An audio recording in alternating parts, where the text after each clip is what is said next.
Jā, es braucu pa Ņujorku ar automašīnu, pa Manhattanu. Tas, laikam, ir pats kreizīgākais, ko cilvēks var darīt. Bet, ja jau ļoti gribās, tad tas ir jādara. Kā redzat, ielas te ir tādas ļoti interesantas.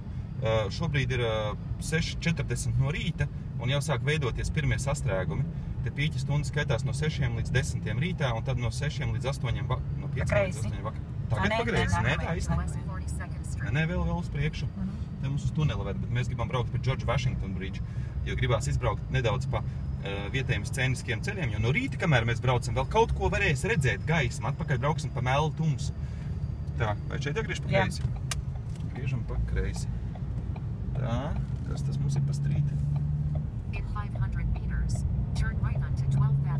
Ok, tātad puskilometrs un pēc tam pa labi uz 12. avēniju.